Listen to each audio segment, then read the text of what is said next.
Hello, fellow Thunder Wizards and anybody else who might be watching. So I'm frustrated.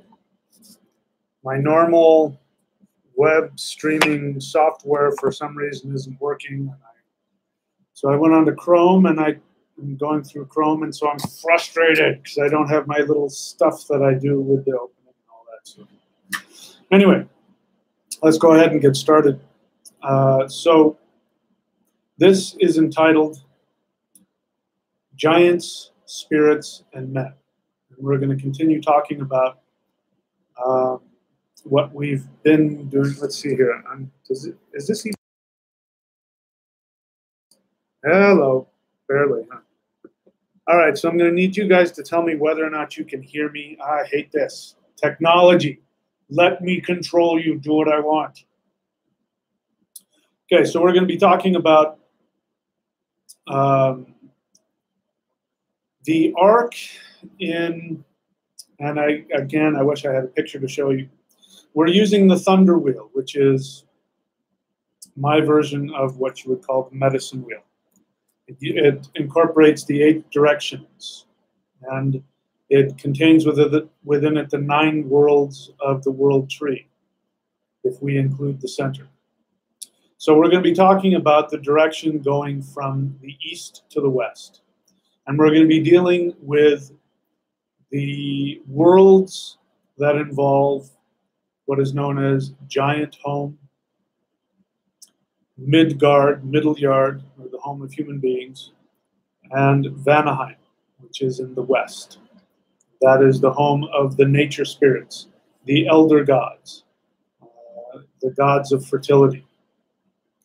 And so when we use this direction, the east and the west, what we are doing is we are creating balance in the physical world. So I'm wearing here my Celtic cross, which I don't wear because I'm Christian. I'm not Christian. I wear it because this is the original symbol for shaman, found all over the world. It's one of the things, the reason why Christianity hijacked this symbol, and they shortened it, because you know a normal cross is longer, right? They shortened it into a Celtic cross because this symbol was already in use by shamans all over the world, and it represents balance on the physical plane. So in order to have balance on the physical plane,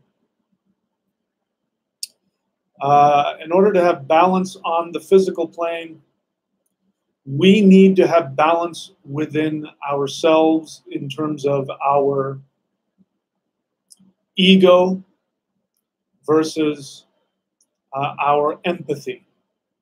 So whenever we do a 9-world rune reading, and again, I wish I had my other software working so I could show you what those look like. When you look at the rune that shows up in the east, that is representing the ego, the identity. So when you have a rune that is powerful, a rune that is not merkstave, meaning it's not upside down, and that is in the realm of the ego, that will tell you how you are dealing with yourself. In the West, you have whatever rune sits there.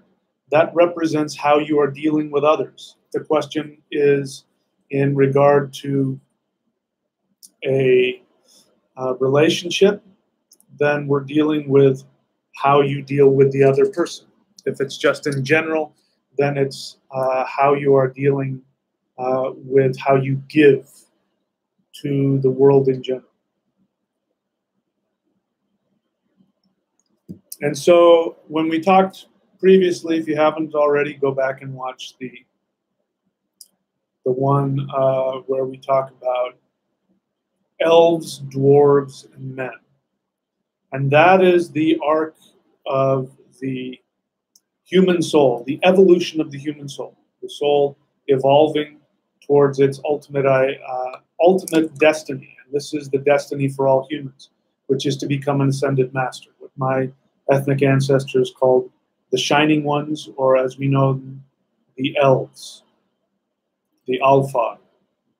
These are the beings that were once humans. They've gone through all of their reincarnation cycles. They've learned everything that their soul wants to learn. Listen to the words I'm using. We come here because we choose to learn. And then once they've learned everything that soul wants to learn, I believe then it has other duties it can perform, like be a guardian angel, or to be a warrior, or a healing spirit, a teaching spirit, helping human beings directly. And then I believe what happens after that, however long that is, could be thousands or millions of years for all I know, then they become the Alfar, the shining ones, the ascended masters, where they sit at the edge of what we would perceive to be infinity. Of course, they may perceive it in some other way, but we perceive it as being infinity. They stand on the edge of that infinity, and they look back towards Midgard, Middle Earth, where human beings reside. And they guide us. When we ask for help, they guide us. And they guide us through our higher selves. We're not dealing with that today. We're dealing with balance on the physical plane. And when we're dealing with balance on the physical plane, then we deal with the ego, the identity, versus your empathy, how you deal with others. So this is important, because if this is not in alignment, your physical reality will be completely out of balance. So when I'm doing a rune reading, that's what I look for. I look for those two areas if I feel that the individual has identity issues or relationship issues. Because you can't have one without the other. You cannot have a healthy sense of self and then be out of balance with other people. You also cannot be out of balance with other people and then have, you can't have a healthy relationship with other people and be out of balance in terms of your relationship with yourself. They both go together. So it's like the tides. The tide goes in, the tide goes out. You inhale, your body exhale, your body expands full of life force energy and air and oxygen, and you exhale and you release toxins through your breath. And so this is same thing. You're either in alignment with yourself, which means that you have a healthy relationship with others, or if you don't have a healthy relationship with others, you're out of alignment. So how do you know if you don't have a healthy relationship with others? You don't have a healthy relationship for others if you feel as though the world is victimizing you. You do not have a healthy relationship for others if you are a martyr, if you are a giver, if you're constantly giving of yourself to others. You do not have a healthy relationship with yourself. And so for this, we can talk about the god Thor, or Thunar, the Lord of the Mind. And Thor, is seen as the defender of the human race. And that's important because what he defends is he defends our ability to have a healthy relationship to our own identity, our own ego. So if you're new to this channel and you've never been on this channel before, let me ask you to do me a favor. This live Q&A is just that. It is a Q&A. So if you have a question for me, please write question and then put your question after it. This is not a free-for-all discussion. I request that you do not share your thoughts and ideas and opinions. I'm not looking for a running tab. I don't need a cheerleader. I want to be able to have access to people's questions, and I don't want to scroll through your thoughts about whatever I'm talking about. I know you have a lot to say, but that's not how I want to do this. So, focusing on what Thunar does, he goes off into the east and he fights with the giants. And so we need to talk about the significance of who the giants are. And again, we are bringing this back to our relationship to ourselves, because this is what this represents from the shamanic perspective. So giants, there are all different kinds of giants, but the main overarching thing, whether these giants are helpful or destructive, is that they deal with forces that are seemingly beyond human influence or control.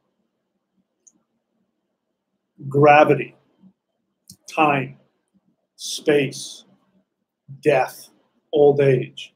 These are things that the god Thor fights against in the mythology. And it represents him being the god of life force energy. He is the lightning.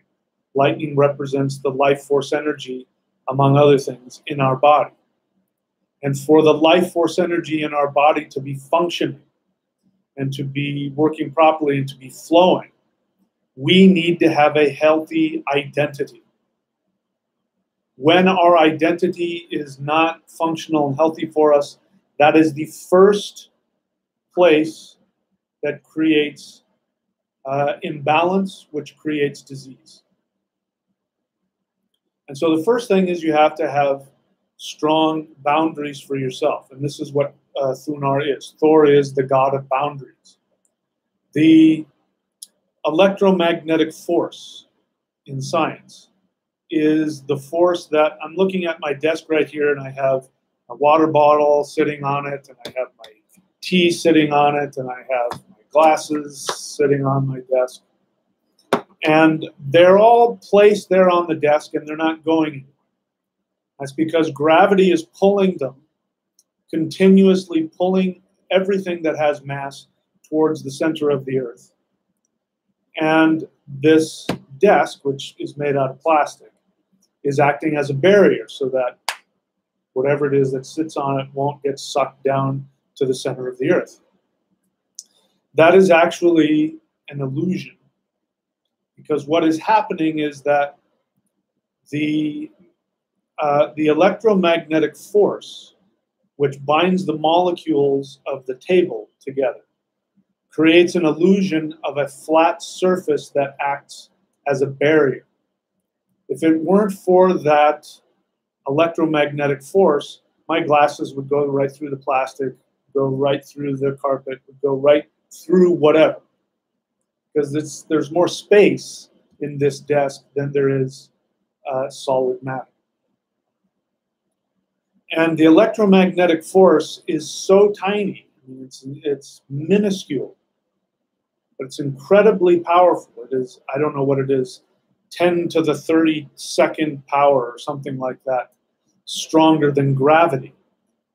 This is how powerful the electromagnetic force is. And so in the mythology, our ancestors weren't thinking in scientific terms, but because mythology, true mythology, is a shamanic channeling of truth from the gods, from the ancestors, from the spirits. Because of that, we learn what we need to learn about that, which is that Thor fights against old age, time, death. And he can't win over these forces, but he slows them down. And in the mythology, he slows them down or fights against them and resists them for so long that it frightens the giants. To see that that there's a being out there that has that much power. Now, Thor always loses. If he fights against time, he loses. Old age, he loses. So same with the electromagnetic force. It will eventually lose to the forces of time and gravity. Another example of the electromagnetic force is in the sun. The sun is a big ball of gas, but because it is so huge and has so much mass, there is a very intense, extremely powerful gravitational force at the center of it. And so what happens is, as the gravity pulls these hydrogen atoms towards the center. When they get to the center of the sun, the gravity is so intense that it causes nuclear fusion. It crushes the hydrogen atoms. It is this crushing of the hydrogen atom that creates the nuclear explosion that results in the light and the heat that you see and feel. So the ray of the sun that's trying to get through my window right here, that traveled however many hundreds or millions of miles or thousands, I don't know what it is, per second from the sun. But it's spent, I don't know how long it is, but it's a very long time. I don't know if it's hundreds of years or thousands of years or something like that. That explosion bounces around inside of the sun, being held together by that gravity for a very long time until it finally escapes. And when it finally escapes, it comes hurtling towards, well, in all directions, but towards us as well. And the electromagnetic force at the center of the sun and in those atoms of hydrogen is so strong when it finally releases and loses the battle to gravity. That's what creates the explosion. If it weren't for the electromagnetic force, the sun would burn itself out much more quickly. And our ancestors in the Vedic tradition understood this. Of course, they didn't use it in the language of science. They used it in the language of their mythology. And they said, and I believe I'm quoting directly translated into English, that Indra, who is Thunor, the god of thunder and lightning, the electromagnetic force, right? They say that the sun sits in the east and worships Indra for long life and the ability to rule, because the sun represents royalty. And so they say that the sun worships the electromagnetic force in order to gain long life. So this is exactly what this force of the god Thor does. That's why he is the protector of human beings. He protects everything. He is the barrier between everything. He is the god of boundaries. So when you see that Thurisaj rune, which looks like this, right? It's like this. You see the Thurisaj rune. It's also called the thorn. And this is one of my pet peeves when I hear, people pulling out just ridiculous interpretations for runes. Because it's called thorn, they say, "Ooh, careful, it's thorny." If thorn comes up, it means be careful. It means watch out. Don't prick your thumb. It doesn't mean any of those things. It is a thorn because it is used as a weapon against those that would seek to destroy the integrity of your boundary. And so Thunar goes to protect you. And it is as though trying to grab a thorny bush. You go and try and grab a rose without any gloves or knowing what you're doing, you're going to get pricked and it's going to hurt. You're not going to pull that thorn off, which is what it's there for, so that animals won't destroy it. So Thor is here to protect our identity. One of the biggest, again, pet peeves I have about modern mindset is this idea that if you are a spiritual person, you are not supposed to have any ego. Now, we need to understand where this came from. Now, I get this a lot. I clearly have a well-defined ego. I'm still working on improving it, but I rarely get accused of being a doormat. I'm sometimes accused of being pretty full of myself, which is probably true. But that is only a negative thing if you look at it in modern terms. In modern, I mean in the past 2,000 years. Because in the pre-Christian era in Europe, a person was seen as noble who had pride in themselves. Now, before any of the racialists start pumping their fist in the air, please be aware that I am not talking about unifying behind race. I think racism is absolutely a corruption of a person's identity. It does not show somebody who has pride in themselves. It shows somebody who is unconsciously full of self-hatred. And they project that self-hatred and insecurity onto other people who look different or come from a different place. That is not what I'm talking about.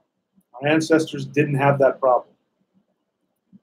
I'm talking about being proud of the divinity within yourself and being proud of what you wish to accomplish with that divine power. And it was, you know, back then, a warrior, a man, was somebody who went out and made a mark in the world, who made a name for himself. And this was seen as a spiritually positive attribute. So why is it nowadays that being humble, the meek shall inherit the earth? Why is it that somebody who allows themselves to be trampled over by others, who refuses to have an identity, who feels that having an identity is wrong, why did that come about? Well, I gave you kind of a hint already. Christianity started saying things like, the meek shall inherit the earth. Blessed are the poor in spirit, for they shall be comforted. This is the kind of thing you tell somebody when you want to create a slave. The Christian religion was hijacked by the Roman Empire because it was a much more effective tool for creating an empire than polytheism was. Polytheism worked for a while until the Roman Empire became so vast and became so multicultural that the only way to quell that potential power, threat to power, which is diversity, they started to take this budding Gnostic religion,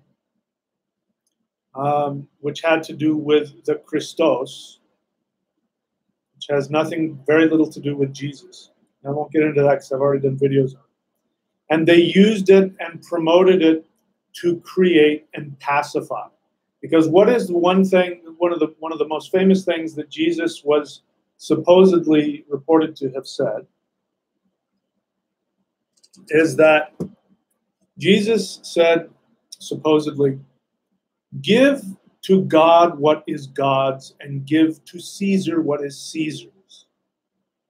This may sound like not a big deal to you, but understand that at that time, the Jewish people were rising up against the Romans who had invaded their homeland and who were a martial force that was occupying their home. And they were in a constant battle with them.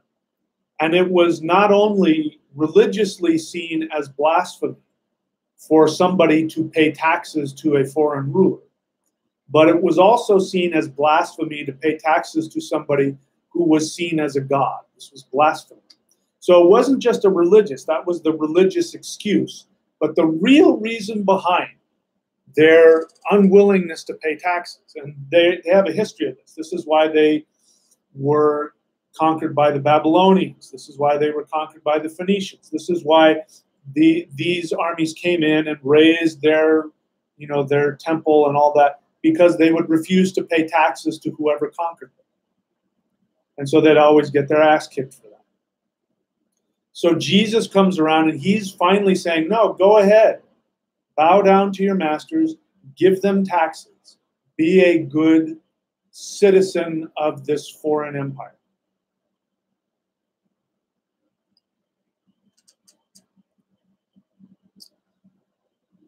And so when the Romans finally, were able to quash every, viable rebellion all over their empire, then at some point they mandated Christianity for this very reason. And it is this legacy of being mandated into slavery through religion that we today have this new age nonsense mindset that in order to be spiritual, you have to be humble. And this comes in a lot of ways. I get it all the time. People say that I shouldn't charge. If I were truly spiritual, I wouldn't charge. I mean, there isn't a week that goes by that either somebody on the live thing doesn't accuse me of something or, call me all kinds of horrible names. I'm so full of myself. And, they might be right. I'll be the first one to admit I can be pretty full of myself. But I would venture to say that the false humility that comes with that kind of spirituality is far more destructive.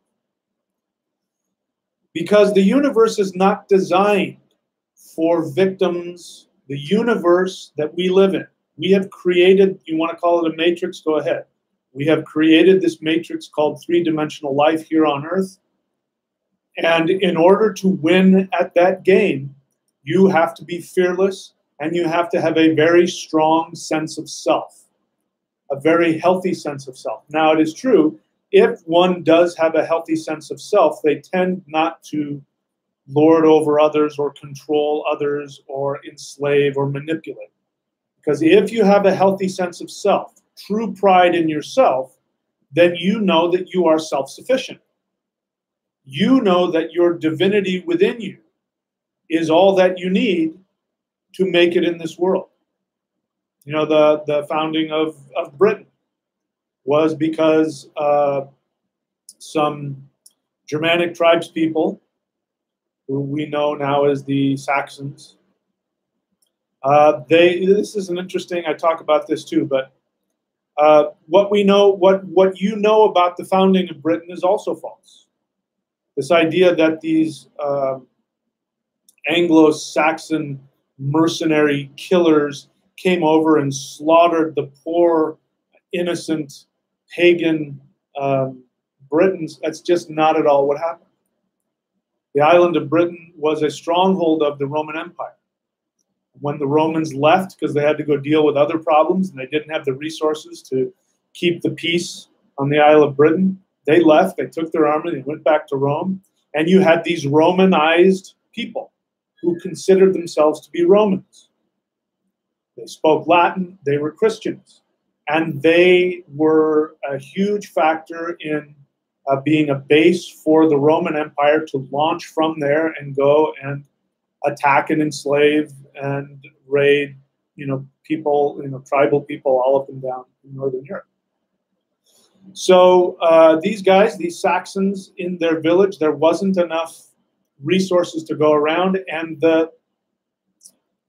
the custom was that you gave service to your homeland when you had reached a maximum capacity of population. That you would go and do something. You would make a name for yourself somewhere else in the world, and you would take a bunch of people with you so that there would be enough resources for your grandmother and your cousin and other people to live and prosper. And these guys were named Hengist and Horsa. And they took a bunch of warriors with them to make a name for themselves, to glorify their name. What they were really doing is they were sacrificing for their family. They knew they were never coming back home. And one of the things they did is they became mercenaries for other chieftains, for other kingdoms, and they might become Roman mercenaries. And these guys went over, and because the king of Britain was being assaulted and attacked by other tribes on the British Isles, on the British island, these guys offered themselves in service to the king, who may have been called Vortigern. And that was their service. It wasn't until that they had been lied to and cheated and betrayed, that then this started a war between them and the Britons, and that's when other people from the mainland came over to help them. And then that's where England came from. But the point I'm trying to make is that these guys did this because they wanted to make a name for themselves, and they wanted to do something noble and of value. And I'm bringing this point up because without a healthy sense of self, without the understanding that you are empowered within yourself, without this understanding, this game of the matrix will work against you. It is not designed for people to be meek. It is not designed for people to be victims. It is not designed for you to wait around for God to come and tell you what your purpose is. This is what was used by the Roman Empire to pacify this huge empire so that they could use them for resources. That's what the Roman Empire was all about. The Roman Empire was to expand the borders of the Roman Empire, conquering other places and taking their resources and bringing those resources back to Rome. It was for the elite in Rome to benefit from other people's hard work. So it was tin, it was copper, it was wood. Wood was a big deal. The more forested land you had, the more wood you had to bring back to Rome to build stuff. And people needed wood for fires. And if you live in Rome, it's a big giant city. They don't have anything. They need their resources to come from somewhere else. This is what the expansion of Rome was all about. And so in order to keep these people giving you your resources, you had to have God incarnate say, give unto God what is God's, which is your piety, which who cares? You can worship whatever you want, but we want your money. Give to Caesar what is Caesar's. And so if you follow that mindset, which if you're listening to me and you were born in the Western culture, then you have been programmed to be humble, to be a servant, to not stand up for yourself, to give of yourself until you die. This is another Christian ideal, that you take your cross and you give of yourself until there's nothing left. This is what the elites in Rome wanted from those they were conquering. Now, the Roman Empire doesn't exist anymore, but we are still programmed that way, and we program our society to live like this. You will never have success. You will never have happiness. You will never have fulfillment if you do not have a healthy sense of self. Now, there are people who do get joy out of giving and providing and creating, but to do it from the false perspective of, oh, I don't seek any glory for myself, as opposed to, I want to be somebody who makes a name for myself and makes a living for myself by providing, by serving, by helping in whatever way. I'm doing it now. This is a free YouTube video. You're not charged anything to watch this. This is my way of doing it. So I'm not saying that you don't give. I'm just saying that you need to have a healthy sense of self. So normally if my other thing was working, I would say I'll be right back, and I would play all the intro, which has all my websites and all that, but I'm not going to do that. So what I am going to do is I'm going to take a sip of tea, and I'm going to take a look and see what questions are here. Again, if you're new to the channel, I don't want your opinion, nothing personal. This is a Q&A. Please only provide questions, and I will be happy to answer them and create a discussion with you that way. So let's take a look and see what we got in terms of questions. Okay, so Bill C. question. Sorry to go back a few subjects. On the subject of doppelgangers, do we share the same three souls? What do you mean? So bear in mind that doppelganger if you go back and watch that video, don't take me so literally to believe that there is another being out there that is different from you. What I'm saying to you is that when you operate out and you're not in alignment with your soul, with your truth, with your true identity, when you go outside of that, either out of fear or mistrust or a desire to please others, those are some of the main ways that it happens, then you become stuck. Your energy becomes stuck in that time. And so when we talk about alternate timelines, that means that there's a part of you that's stuck in that. Don't get caught up in, is that another me who has a different, don't get caught up in that. That's a dualist thinking. Don't get caught up in that. We live in a hologram. So in a hologram, there is many and there is one. It's not, it's not an either or. It's a this and that. Okay? So, yeah, upon death, do the experiences of all our, yeah, you're overthinking it.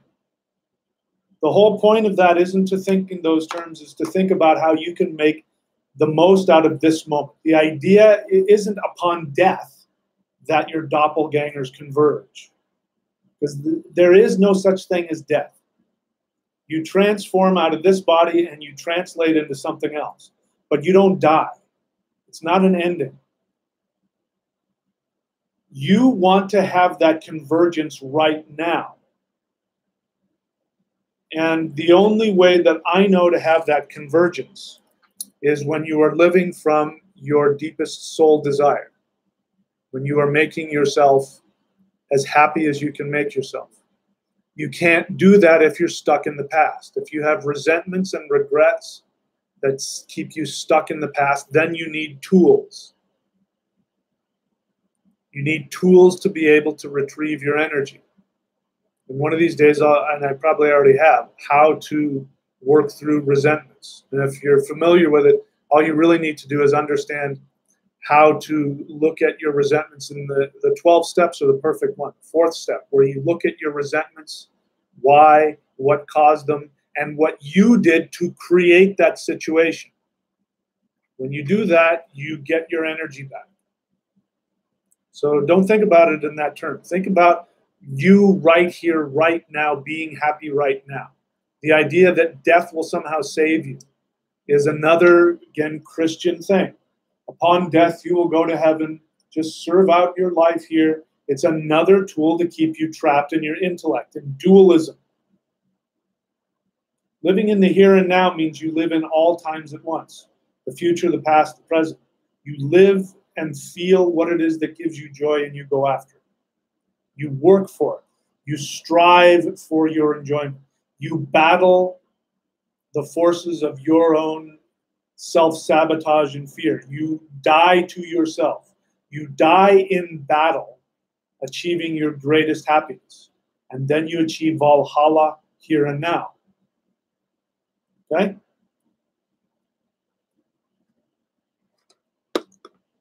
Ginunga Greg, question. Hello, teacher. I meditate on the planets and the directions you've outlined. When doing K2, should I focus on the southwest? Yes. Technically, K2 doesn't have a direction because K2 doesn't have a head. But yes, working with K2, the southwest is a good place because Rahu and K2 are actually the same being, and that's where Rahu resides. And it is in the southwest, which represents the underworld. The underworld is where our souls go when we have finished with one avatar.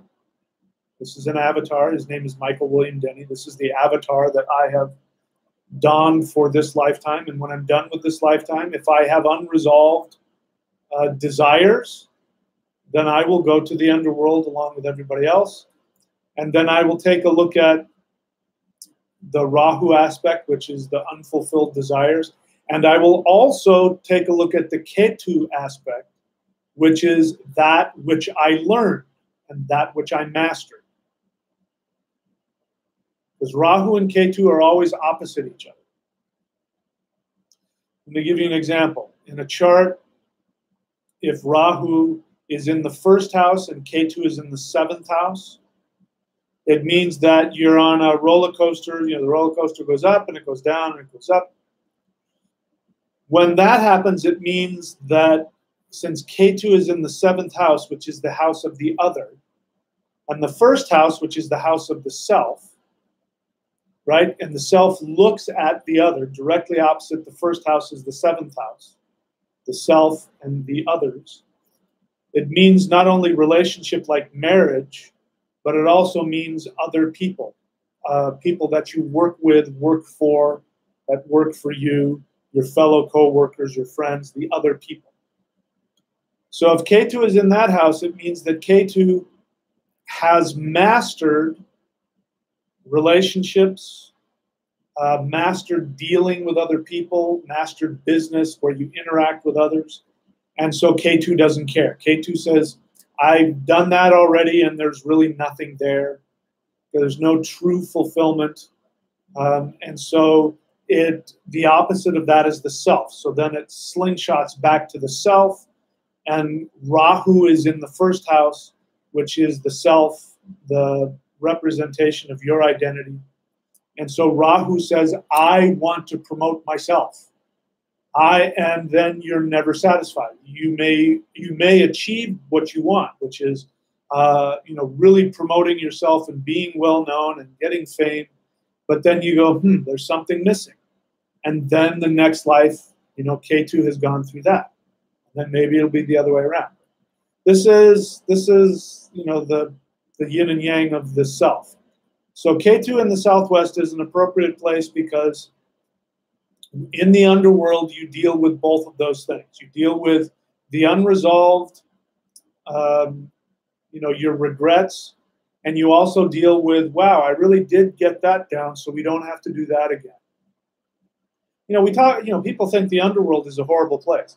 And there is places of punishment and horror in the underworld, but only if somebody chooses to punish themselves out of their own egocentric guilt. They beat themselves up and they create a hell for themselves, and when they're done beating themselves up, then they can rest and party and relax and enjoy themselves before they come back. That's the underworld. Bill C. dropped down $5. Thank you, Bill C. Just watched one of your videos mentioning your ex-wife and her repertoire. Yeah, I talked about, who knows, I don't remember talking about it, but I must have made a joke having to do with my now ex-wife. Let's see. Marcel and Bill C gives $5. Thank you, sir. Marcel Villanueva. Hi, question. So do you channel Thor's power or worship him to try to enable long life? Why are you asking me that question? How does me answering that help you? What if I say no? How will that help you? If I say yes, how will that help you? Thor represents life force energy, and it would be at this point in time that I would point my finger up to a website, qigong.thunderwizard.com. So I'll write it here instead. If you want to know how to increase your energy, which can increase your lifespan, go to qigong.thunderwizard.com.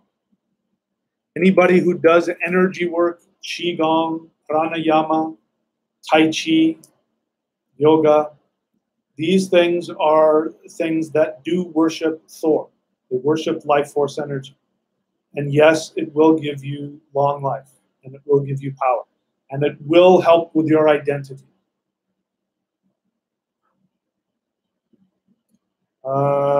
Eddie Endres, question.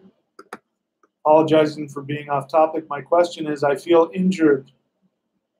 I feel I injured myself doing Negong. Which kind of Negong?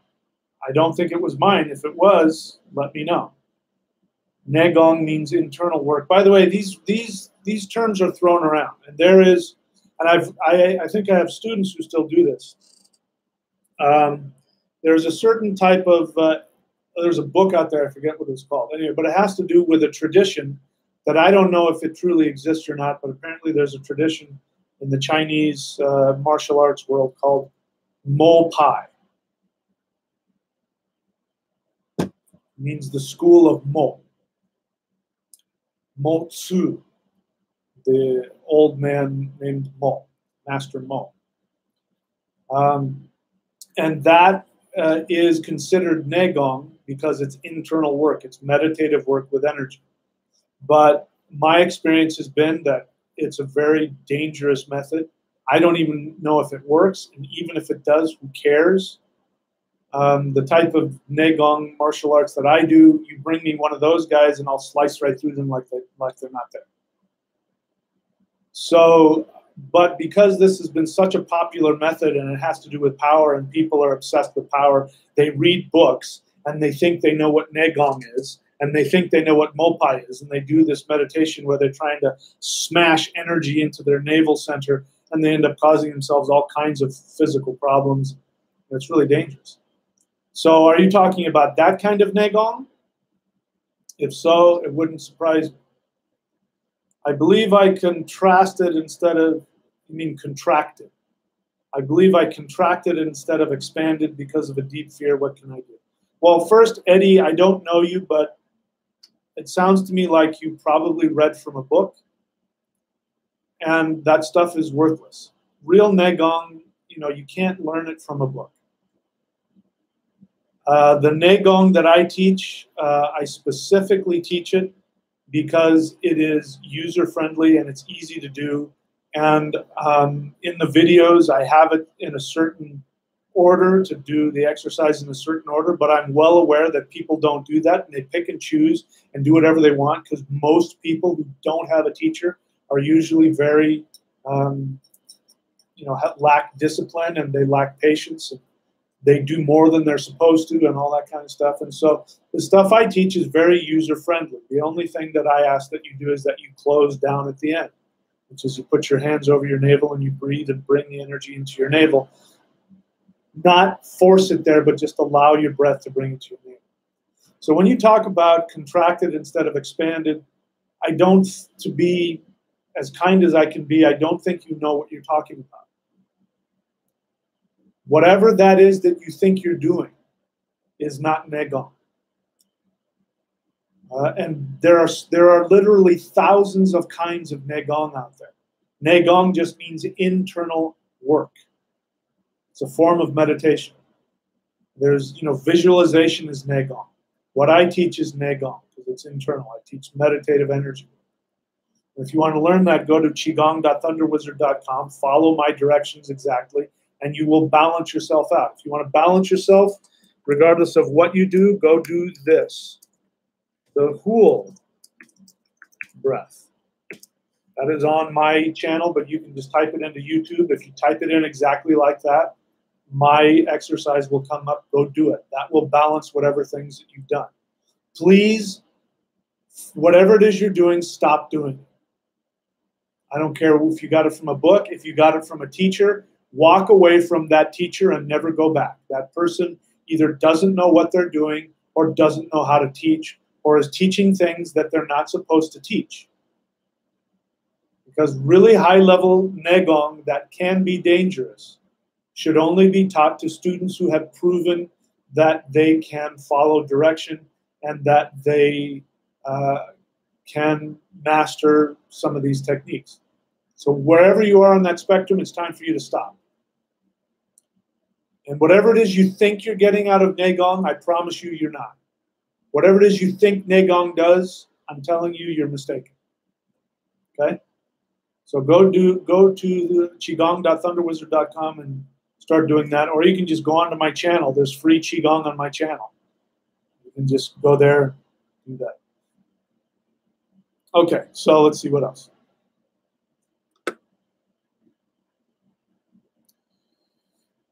Spinal injury. I don't know what that means.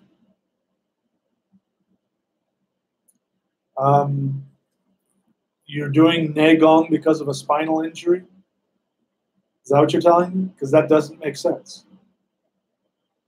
You know, if you want to fix a spinal injury, you need to be you don't need to be sitting in meditation trying to force energy into your navel center, which is what it sounds like you think Qigong is. What you need to be doing is working with like a Tai Chi master so that you can stand correctly, so that you know how to expand your spine and move and let all of the, you know, all the vertebrae float properly, and that you can open up all the energy meridians. I would go do that if you're trying, or go do yoga. Go find a good yoga teacher and do some yoga to heal your spine. Sitting at home doing Negong is not what you need to do for a spinal injury. Jedi Black Knight question, have you found any connection between the 24 runes and the 12 signs of the zodiac? That is something I am currently not actively, but that has been brought to my attention by some other people. And I have somebody, and I looked at it, somebody, you know, divided up the runes in the 12 houses and all that kind of stuff. It was extremely interesting. But I'm not ready yet to say that there's any connection. You know, this is the mark of shamanism, by the way. You know, true shamans, when they get a vision or they get information, they go out and prove it through research or personal experience, practical experience. And then when they see that the universe is saying, yes, this is something that is actually coming through, then they go and they teach it. Whereas just because somebody has a vision or a dream, myself included, it doesn't mean that you've gotten a message from the universe and you need to go, you know, the world's going to blow up tomorrow, whatever it is. I had a dream the other night. I thought I was being communicated with, and I wasn't. I was just, what my brain was just doing what it does.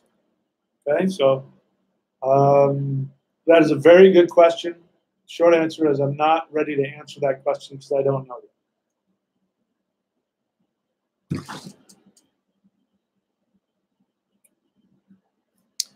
Jedi Black Knight question. Can we assume that the runes corresponding to North Star astrology direction for the current year are the most relevant to us right now? Again, you're asking me questions that I haven't fully considered.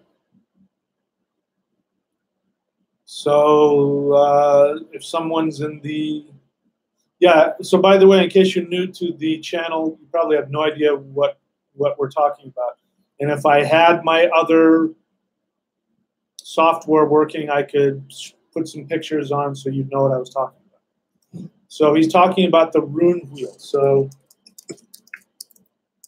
if you go onto my channel and look for the rune wheel, you will find pictures of this symbol here, which is the Shaman, and you'll see all 24 runes in 3 rows stacked up in each one of the directions on the compass. So, for instance, if you're working with the north, that if, according to the shamanic North Star astrology, which again is something that I give as a service, you'll find out which direction is influencing you this year. So let's say somebody decides it's the north. He's asking me, should I chant Fehu if north is my direction? Because Fehu would be the first rune, so we would put it in the north here. Uruj would be the next one down, going clockwise. For you, this should be clockwise. So clockwise, the next rune would be Uruj. Uruj is strength and power. And so if your direction was the northeast this year, based on the shamanic North Star astrology, then he's asking, should I chant Uruj or one of the others? Answer to your question is, I don't know. Experiment and let me know what happens. But the runes are so powerful, it doesn't matter. You know, they're all going to have an effect on it. Let's see what else we got here. Ganun Greg, thanks. I have K2 in the first. Your intuition is on. Okay. Thank you. Cosmo Joe, question.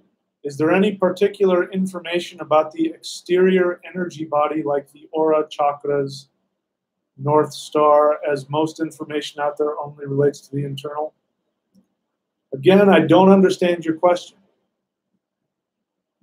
Is there any particular information about the exterior energy body? Well, what kind of information do you need? My friend Cosmo Joe, he's a very good student, but he thinks too much.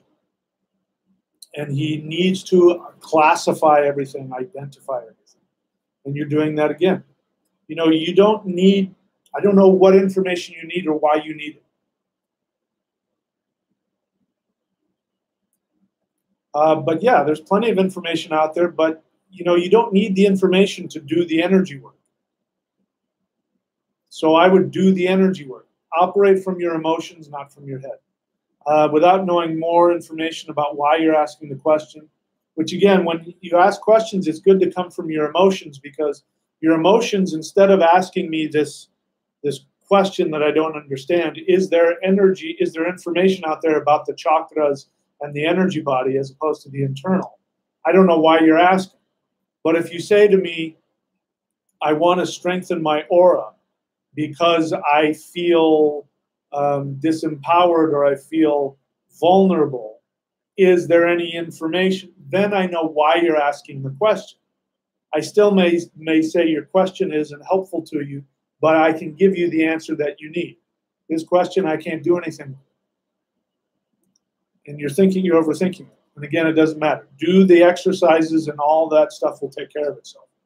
So knowing you and knowing why you ask questions a lot of the times, I'm willing to bet you're asking me that question because you feel frightened or insecure about your external energies or your chakras, and you think the more information you have, the more control you'll have, and so what you really want is safety and control.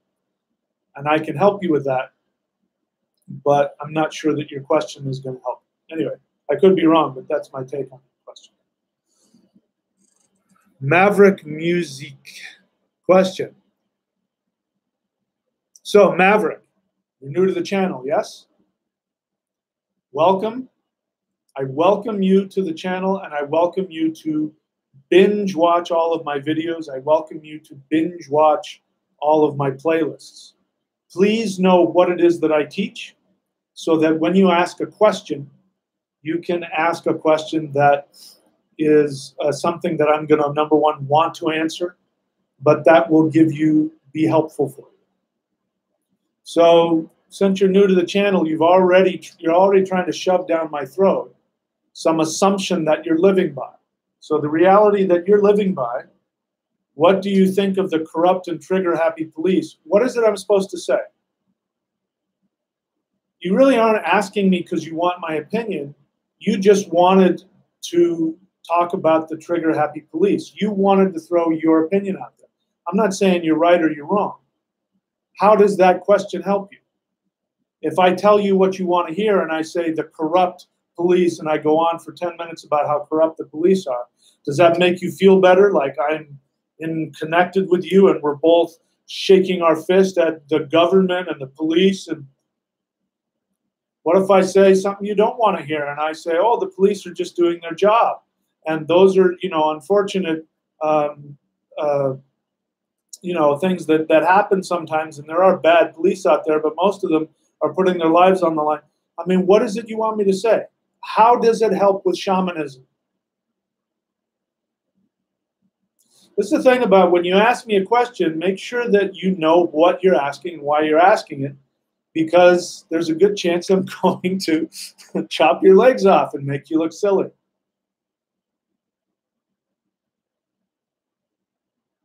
So Maverick Music, this is how we deal with life on this channel. We create our own reality. Is there shit in the world? Yep. Do I often think about it and talk about it? Do I make comments on my private Facebook page about stuff? Yes. Do I do that here when I'm teaching about the eternal? No. Because what you're talking about is it's not an eternal concept. It is something that's happening right now that in 100 years may not be relative to somebody. I want to share and teach shamanic truths that will be true 100 years from now. And I also want to help people create their life. Focusing on the shit you don't like creates a victim mentality, which accomplishes nothing. Which is, listen, if you want to go be an activist and do something about the corrupt police department, do something about it. Go become a senator or run for office or go out and protest, become a lawyer, do something where you can have some practical influence to change that. Please don't ask me to gossip with you about stuff that we may or may not have any immediate control over. What I can do is I can create. See, let me just give you an example. I trained in an extremely lethal martial art. And so we'll just leave it at that. It's an extremely lethal martial art. And I was told by my teachers that under no circumstances was I to use it, unless I was protecting somebody. As I got better and better at it, I didn't like the idea. I didn't like the idea of causing physical harm to anybody. So I made a vow to myself that I would never create a situation, I would never intend into my reality a situation where I would have to protect somebody and use my skills in order to protect somebody from harm. And that has held true. Never has that happened. Never been in a situation where I've either had to protect myself or protect others by using my skills.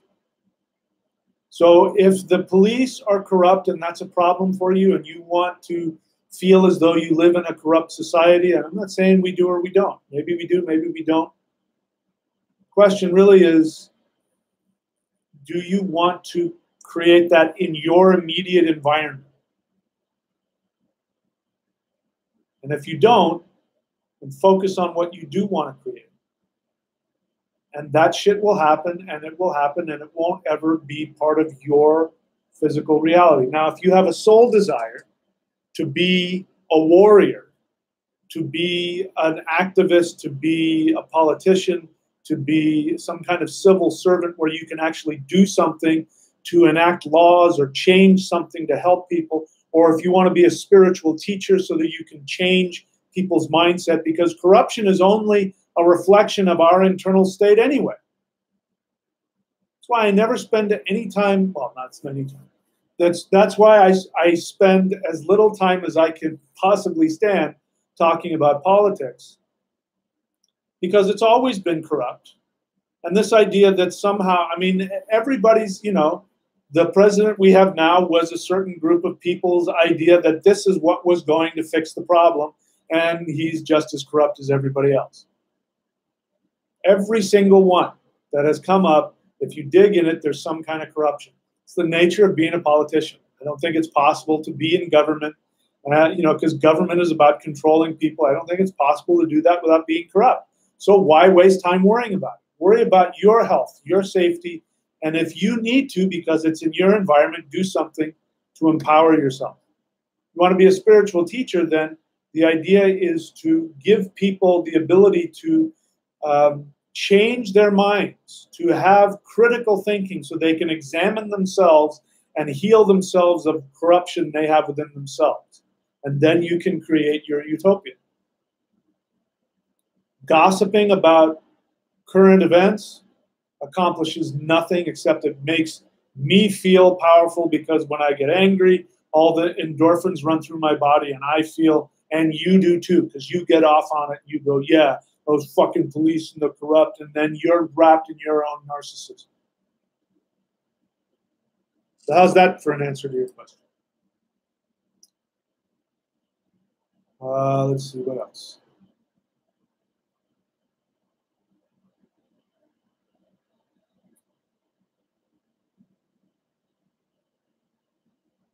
So Kingslayer, 44 questions. Could you elaborate on the breath and the heartbeat along with the nervous system in regards to chi?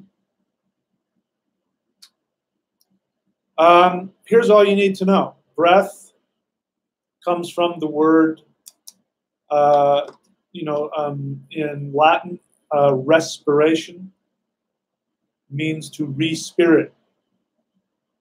Breath, in any language, when you go far enough back, it always is translated as spirit. Always. And so that's all you need to know. Breathing does get oxygen into your body, of course, but it also brings life force energy into your body.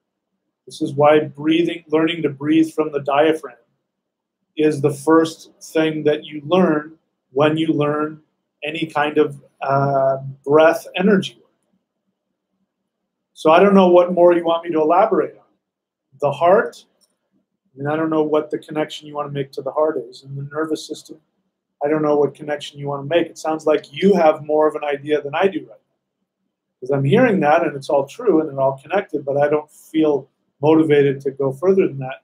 You may know more than I do right now. So I'm sorry that I can't share more with you. But again, the older I get, the longer I teach, the more simple I want to make things. If you want to balance your breath and your heartbeat and your nervous system and give yourself life force energy and open up the meridians, breathe from the navel and relax. Really, I used to smoke when I was younger. And as you know, smoking is a nicotine delivery system. That is, according to the cigarette companies, they call cigarettes nicotine delivery systems. So they're clear, as selling cigarettes is about getting people addicted to nicotine, and you want to create the best nicotine delivery system you can so that your brand will be the, And I remember when I used to do driver's school education. I did that a long time ago. Horrible job. Talking for 8 hours to people who do not want to be there. Oh my God, what a waste of time. I even tried being a comedy traffic school, that was comedy traffic school, and I'd done some stand-up. Holy crap, trying to be funny for 8 hours. A bunch of people who do not want to be there. But I would ask people, I don't know why I did this, but I would ask people, how many people here smoke? People would raise their hand, and I'd say, you, why do you smoke? And the overwhelming answer was, it relaxes me. And I'd say that doesn't make any sense. Nicotine is a stimulant. How does nicotine relax you? It doesn't. What do you do when you smoke or when you vape?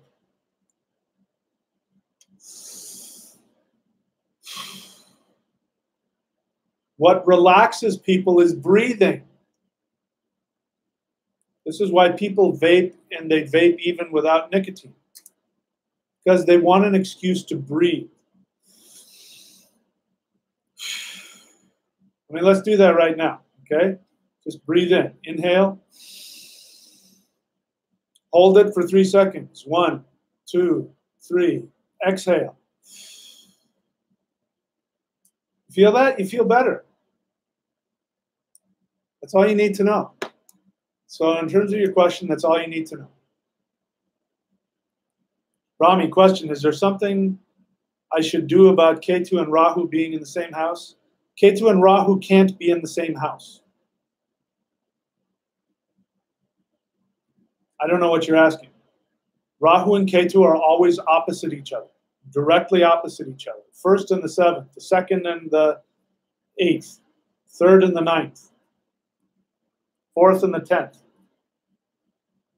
5th and the 11th. They're always opposite each other. So I don't understand your question.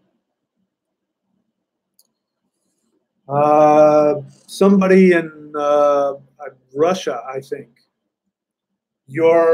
I can't read Cyrillic, so I don't know what your question is. But Your question, your statement that you want to harm yourself has been automatically withheld. YouTube does that. If you have a question, according to what I teach, I can help you.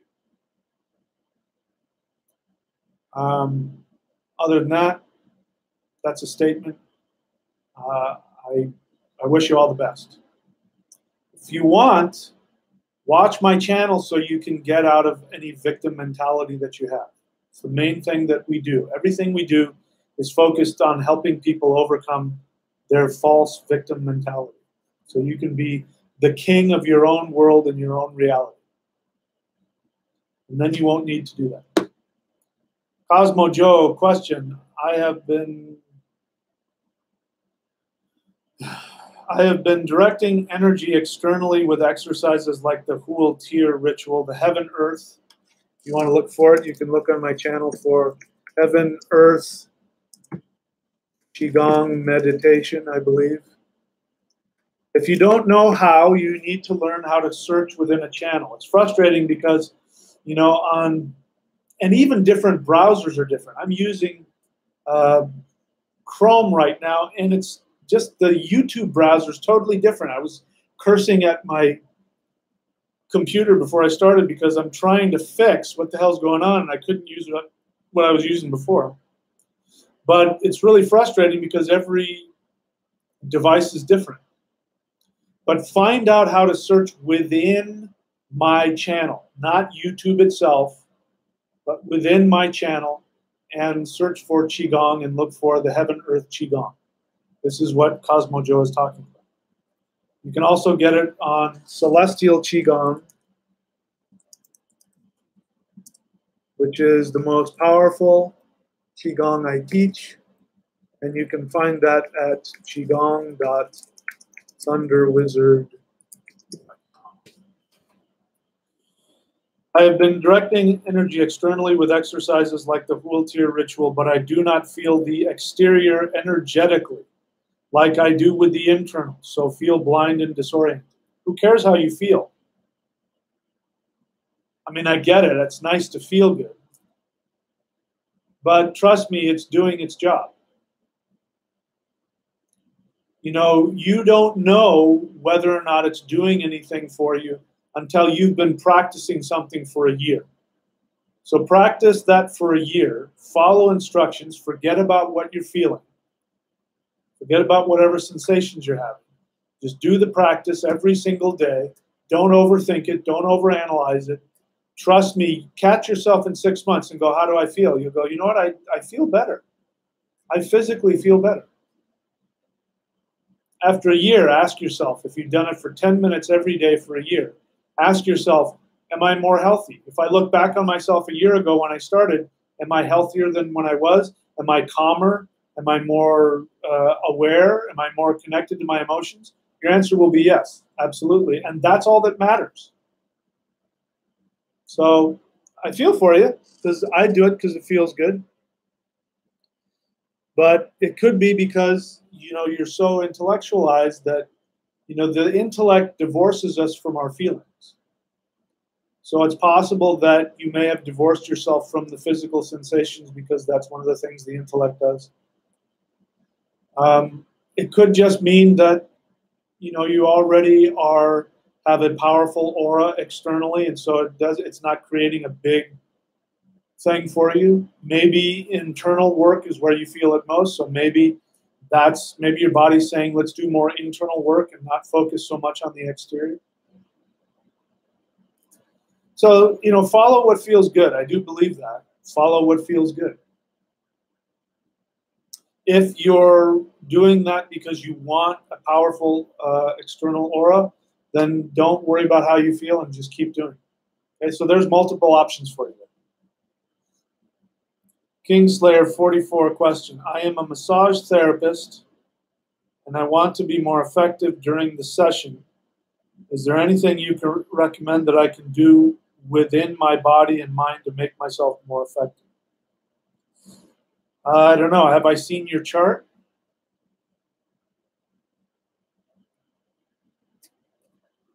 So I might need to look at your chart. But basically, any Qigong that deals with like moving the hands or brings energy to the hands. That's generally speaking. I don't know you. Like for me, I have Mars in the 3rd house. So when I do martial Qigong, that brings energy to my hands. So if I wanted to heal somebody, I would go and I would do spirit fighting practices so that my hands would be full of energy, and then I would put my hands in whatever I would do.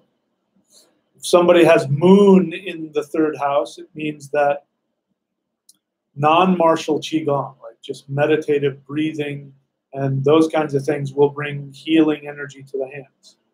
And that's one of the ways I know somebody's a masseuse, because Moon will oftentimes be in the 3rd house. 3rd house is hands. I have Mars in the 3rd house, which means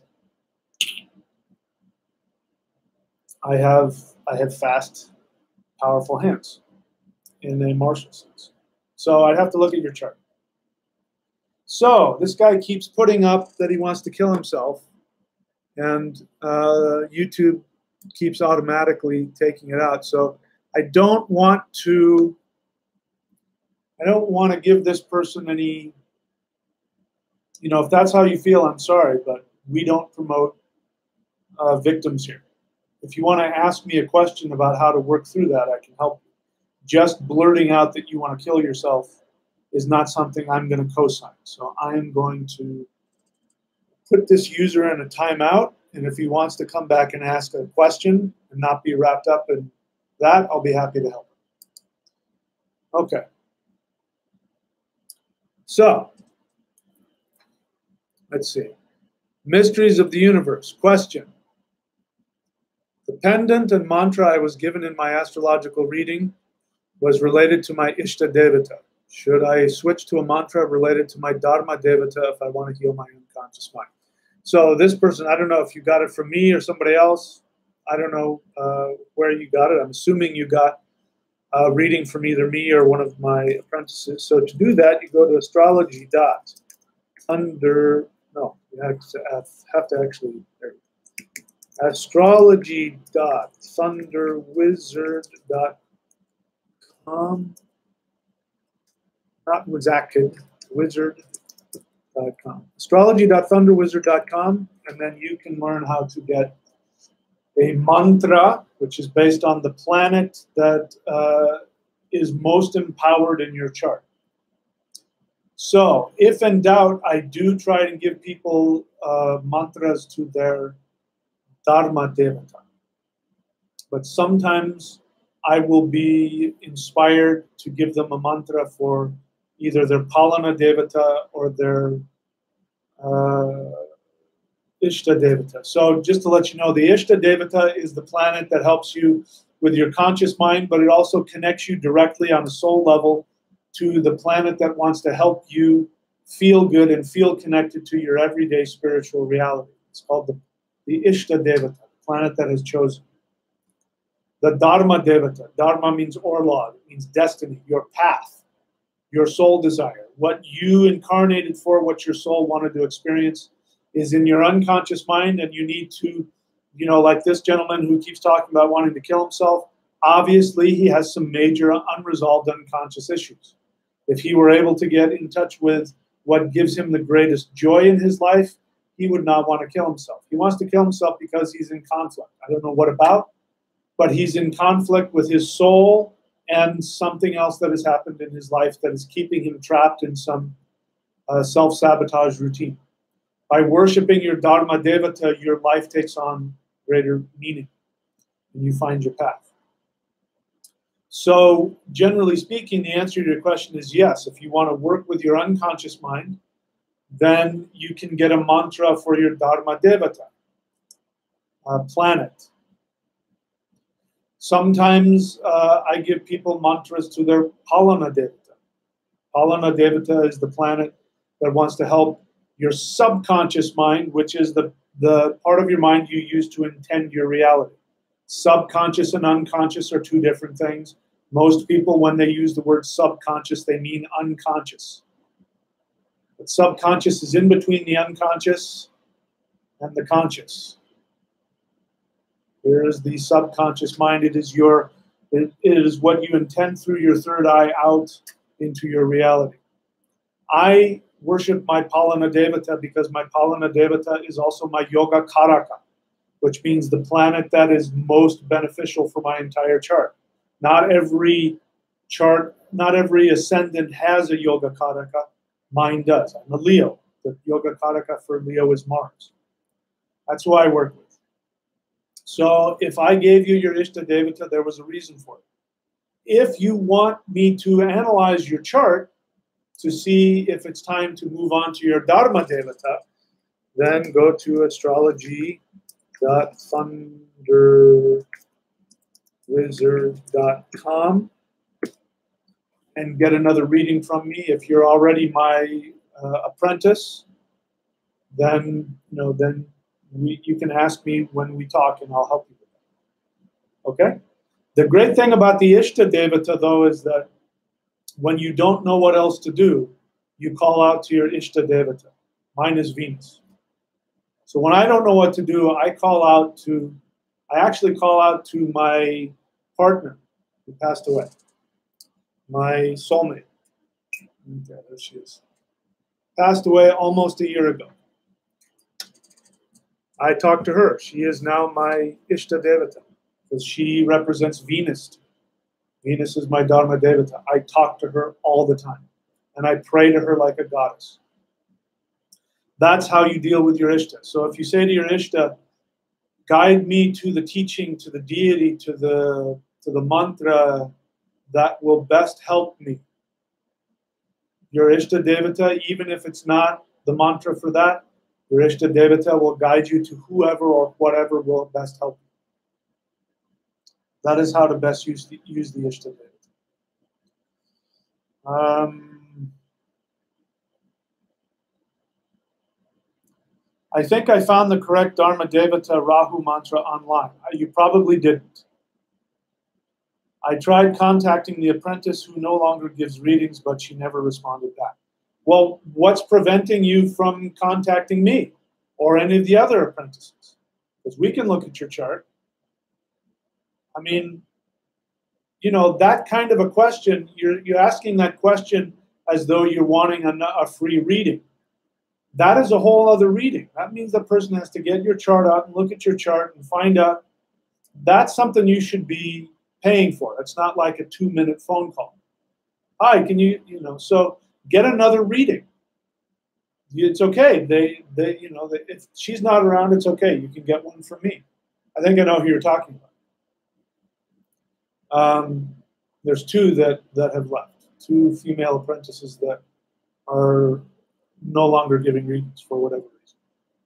So get one from me. You going online and getting a Rahu mantra isn't necessarily helpful for you because you don't know if it aligns with your ascendant.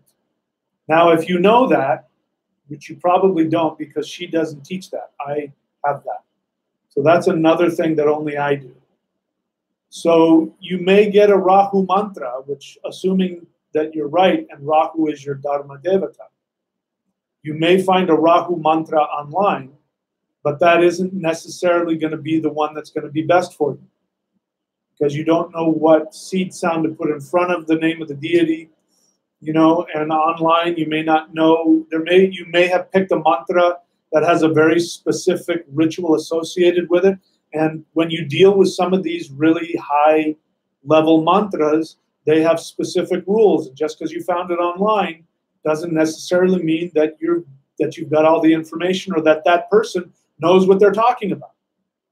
You can't play around with mantra. If you want a mantra, here's one. This is one that everybody can do. Om Namah Shivaya.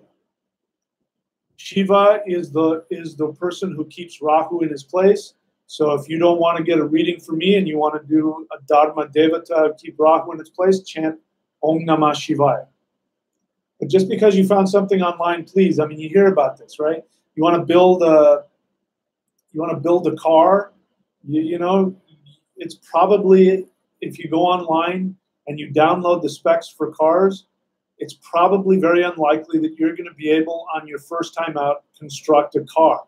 You're probably not going to know what you're doing. Mantra is not very different from that. It is important to find somebody who knows what they're doing, because you could damage yourself. This is one of the things you don't hear about. You know, there are so many teachers out there, so many gurus in India who give out mantras, who don't realize that they could be giving mantras that could be potentially very challenging. Okay? So for instance, like Kali. I love Kali, and I talk about Kali, and I can analyze, you know, the symbology surround her, but I don't do Kali mantras, because I know in my chart Kali sits and her name vibrates in different houses. She is going to bring lots of challenges to me that are not going to be pleasant. There are some people I give Kali mantras to because their chart says that Kali will interface with them in a way that will be pleasant for them. Okay, so go get another reading, bottom line. Know what you're doing when you don't do mantras off the internet. It's a very bad idea.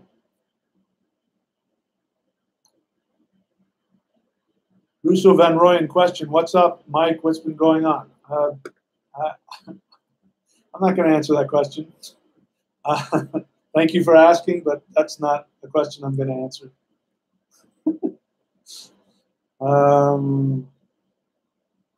Okay, so Carly Beatty's saying some nice things. Thank you, Carly. I appreciate that. If you have a question, please put question and then write a question. I'll be happy to answer it. Asa Ur question. Do you work with the 9th harmonic chart? Yes. The Navamsha chart, the D9 chart? Yes, I do. If so, how do you use it in relation to the birth chart? That is a huge question. The Navamsha chart, the D9 chart, is used in so many ways. So anybody who practices Vedic astrology knows how important that is. And there are so many applications to that chart, I can't even begin. Basically because I don't even know. Even I barely know. I barely know what to do with the D9. I do it to help find the 3 devatas. I do it to help find where the soul wants to go. I do it, you know, there's a few things that I do use it for, but that's a huge question. Huge question. And any astrologer who says they've mastered the D9 is either a liar or doesn't know what they're doing or is deluded, because it's huge. And I'm first to tell you, I know almost nothing about it. Dean Nevins question, when I do my mantra or meditate, I often find myself dozing off or going into a semi-trance state. Is this normal? Yes. Ghost in the Machine question, Ketu is in my 4th house in Aquarius. What are good things to do for this? Well, again, it's hard to know because I don't see your whole chart, so I don't know what other influences are there.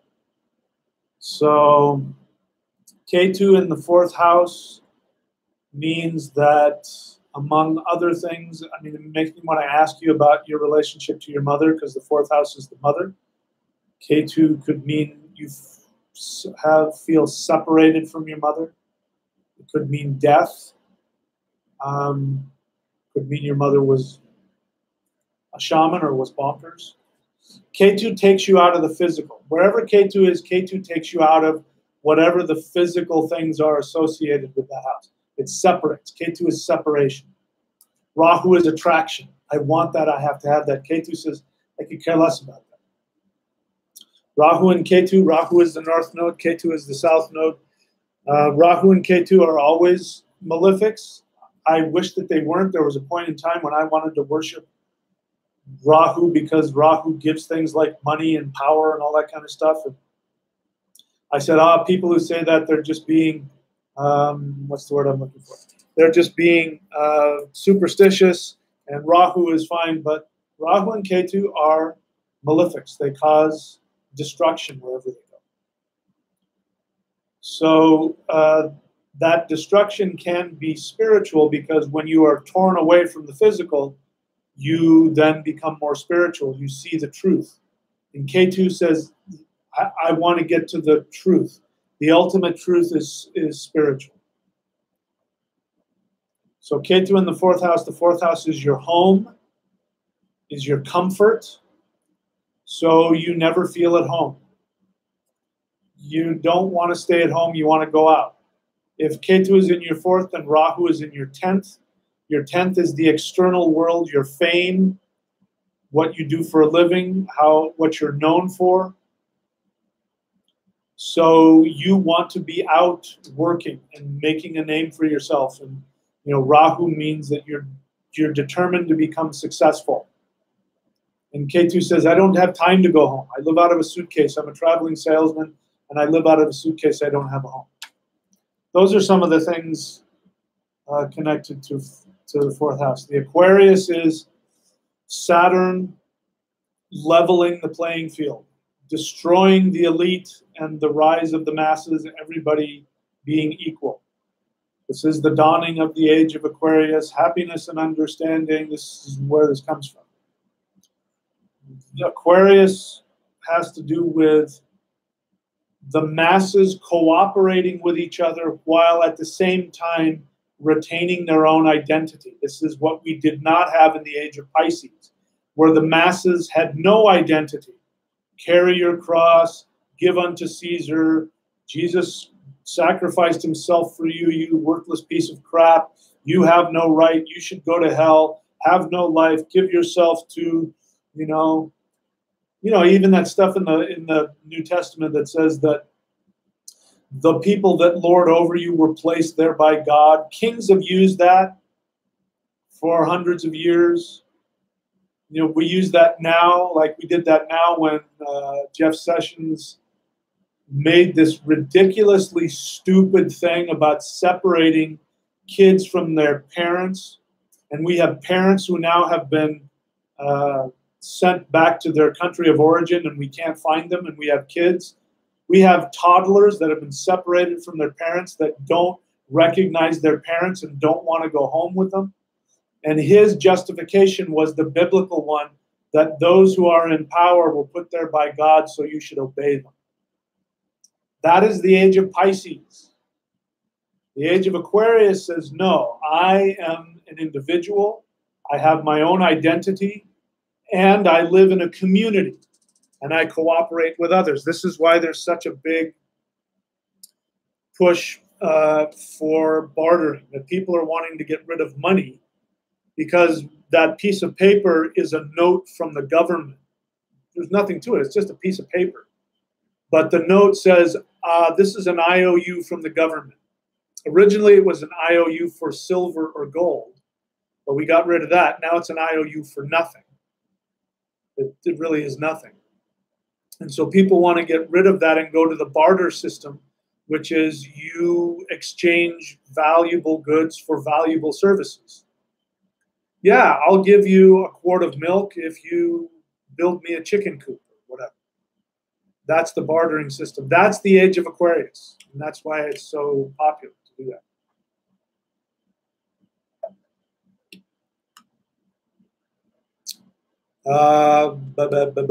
So that's your question. K2 in the fourth house in Aquarius. What are good things for you to do for this?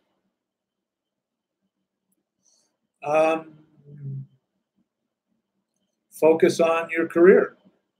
Because that's what K2 is trying to do, among other things.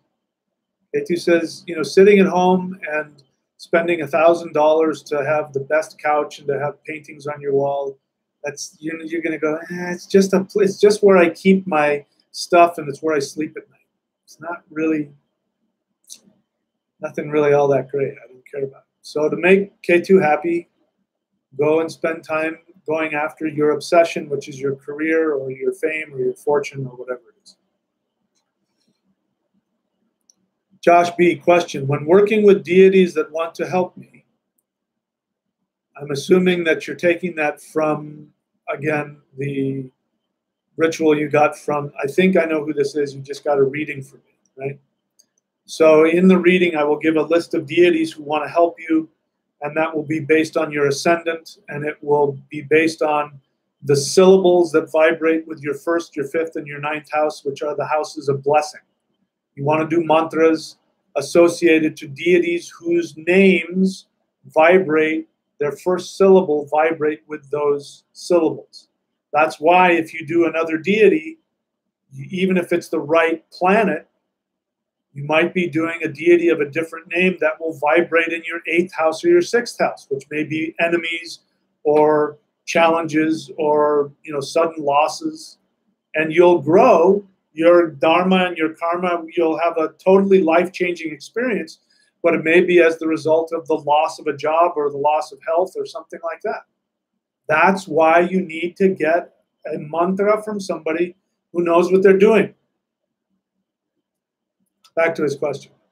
When working with deities that want to help me based on his ascendant in his chart, should the directions corresponding with the planet of the deity on the thunder wheel or the directions based on the sign in my chart be used? So if I've given you a ritual, I will tell you which direction to face and what element to use.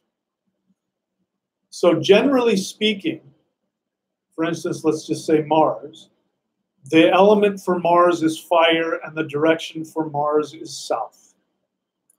But if you have Mars in, let's say, Cancer, which is a moon sign, it means that in your chart, Mars wants to worship the moon. So you face the direction of the moon and you worship a Mars deity and you offer that deity a beverage, because that libation is what the moon wants. When you worship the moon wants a libation because the moon is a water, represents the element of water. So when you're worshiping Mars in Cancer, you face northwest, and instead of lighting a fire, which is Mars's element, instead you're offering mead or water or milk or some kind of beverage. So this is what he's asking, and this is the kind of stuff that you need to know if you really want to nail down exactly how the planet wants to be worshipped in your chart. This is why you can't go with generalizations. So stick with what I gave you.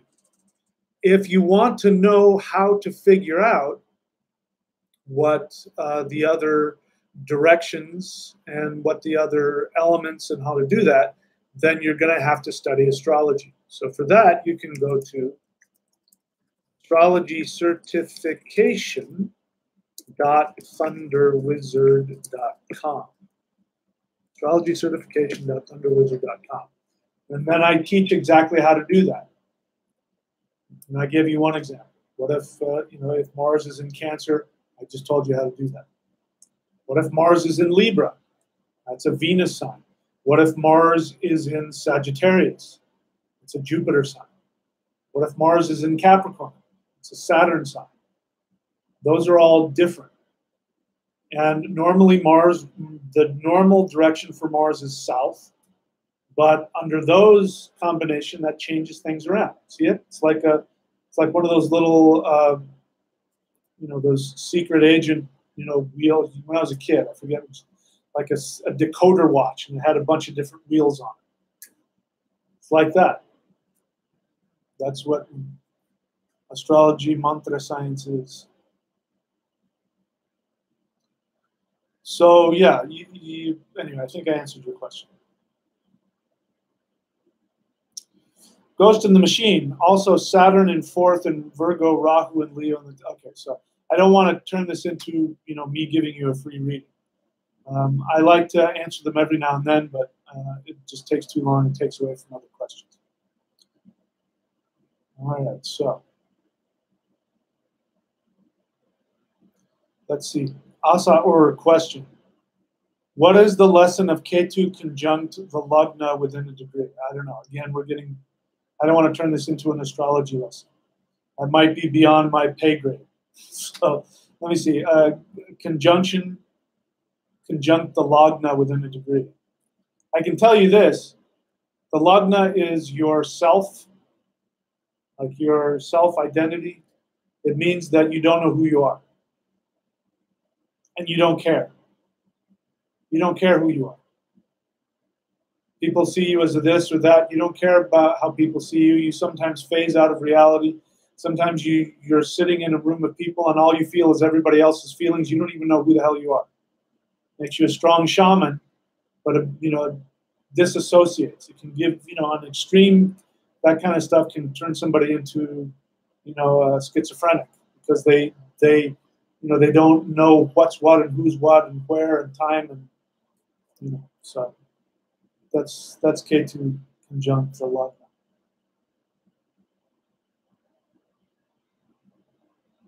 Dean Nevins, again, those of you who are new, if you want to ask a question, put question and then ask the question and I'll answer it.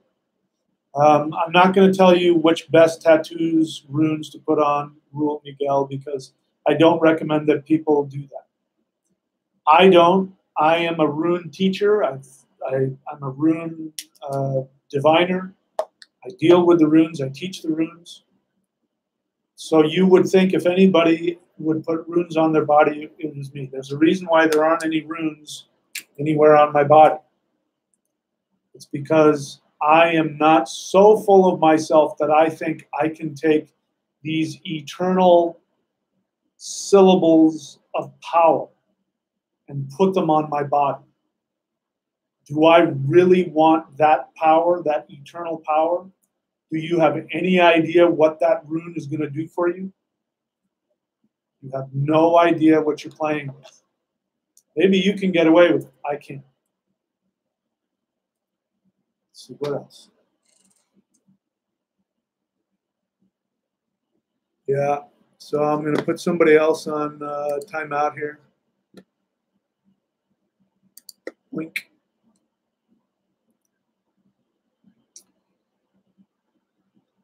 I don't see any more questions. Carly Beatty, question.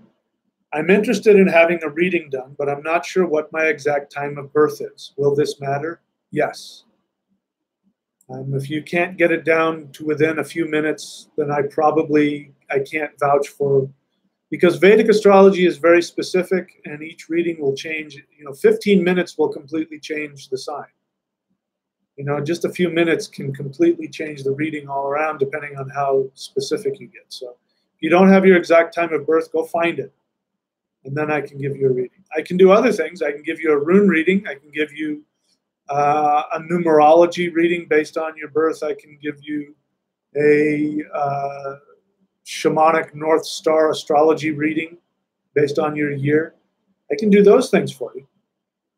So if you want that, you can go to, well, if you want just a session with me, you can go to career.thunderwizard.com, get a session with me. If you want like a rune reading, you can go to, well, you can just contact me. You can contact me, get a session from me, career.thunderwizard.com, and then we can email back and forth and I can craft the specific reading for you if you don't have an astrology, all of your astrology info. Okay. Ghost in the Machine, question. When offering water and food in ritual, what do you physically do with those elements?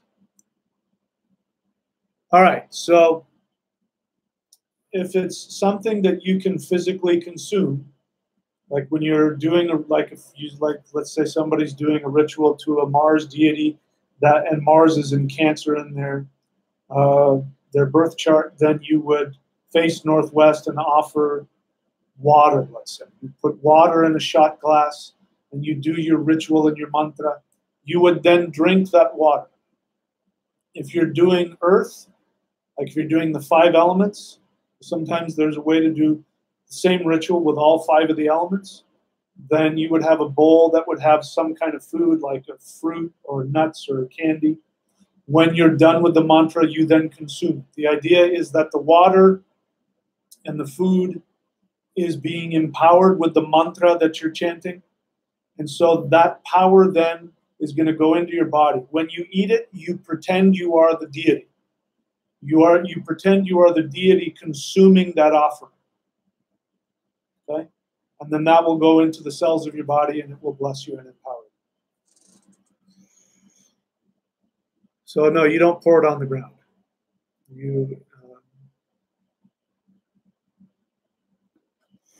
So Hung Lo, we're going to say goodbye to you. I know you're thinking that you're funny, but I'm not laughing.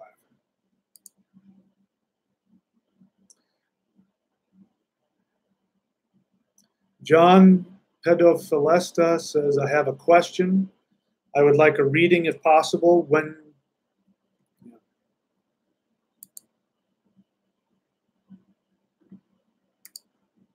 guys are pretty gosh darn funny. All right. I think I answered that guy's question. Rami, question. Can you talk about Thor, please? I would be happy to talk about Thor. I talked about him a lot already. If you have a specific question, I will do that. I'm getting towards the end of our time here, so I'm kind of running out of steam. I don't feel motivated to go off on a tangent about Thor. But I talked about him earlier. If you haven't, wait till it's archived and watch. If you have a specific question, I'll take it. J. Dues Machina, how do I worship Narasimha? With the advice of a teacher. First off, I don't even know if Narasimha is the deity that you're supposed to be worshiping. Narasimha is the man lion, and he is a very powerful avatar of Vishnu for the planet Mars. And he may not be the right deity. I love Narasimha, but he's not the right deity for me based on my chart. If I want to worship Mars, there are other deities I should work with. So I don't know that he's right for you. I'd have to look at your chart to tell you. Even so, I wouldn't tell anybody how to worship Narasimha on this in a general way, because he's one of those deities you have to know what you're doing. It's too powerful. Don't mess around with deities like that unless you know what you're doing.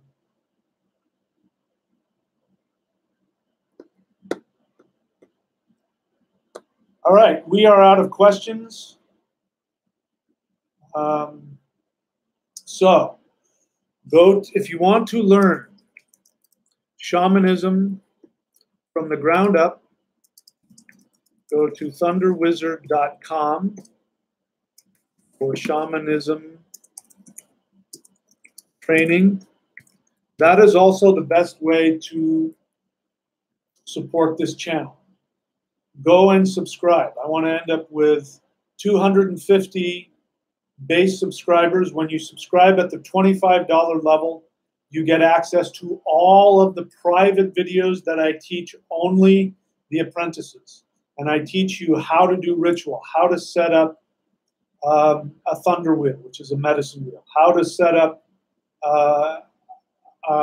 things like an altar, how to work with runes, how to do energy work. You know, how to, just all kinds of things that I don't teach on the free channel, I do on there. 25 bucks gets you connected to that.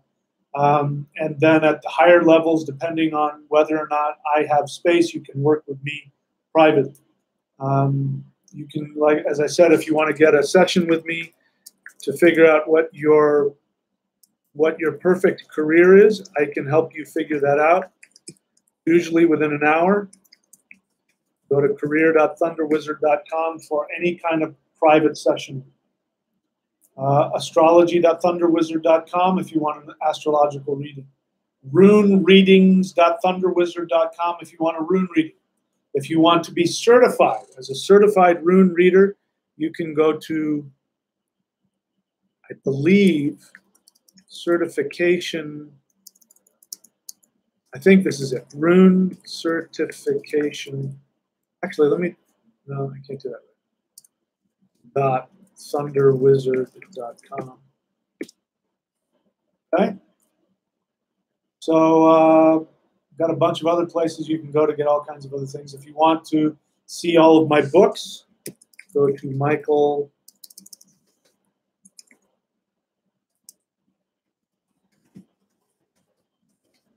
michaelwilliamdenny.com if you want to see all of my books. If you want to see all my DVDs, go to videos.com dot, I believe it's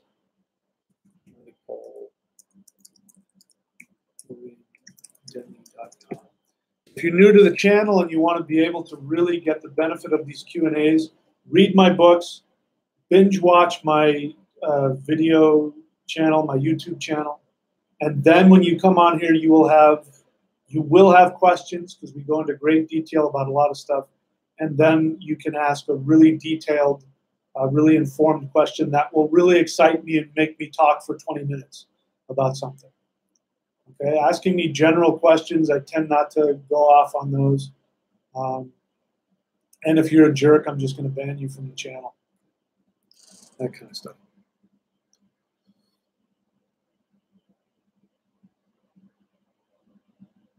Yeah, so J. Dues Machina, what advice do you have for Satabisha Nakshatra natives?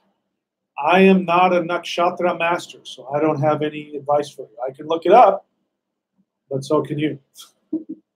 So, you know, if you were my client, I would go and look it up and I would find some answers, but I don't have the nakshatras memorized. If I don't know something, I'm happy to tell you I don't know. All right, then. That's it for me today, my friends. Hopefully, either YouTube or the internet or something will get itself together, and I hope that I won't have to change my program that I use to live stream, because I paid good money for that, and I hate it when things stop working. But maybe it's time for an upgrade. Maybe I'll upgrade and I'll get something better for myself. So it is going to be my birthday on Monday. So if you don't see me, it's because I'm surfing or enjoying myself. Wish me positive vibes. I will officially be, it will be official. I will officially be an elderly person. I'll finally be old enough to go and get one of those trailer homes in one of those trailer parks for 55 and older by the sea. Yeah, so I'm going to be 55 in a couple of weeks, so wish me a happy birthday. All right, that's it for me, my friends. I'll probably see you tomorrow, but if not, then I'll see you sometime soon. Okay, I wish I had my little thing, but I don't, to show you out with the beautiful, wonderful video with all the music and all that, but I don't, so I'm just going to wave goodbye. Talk to you soon.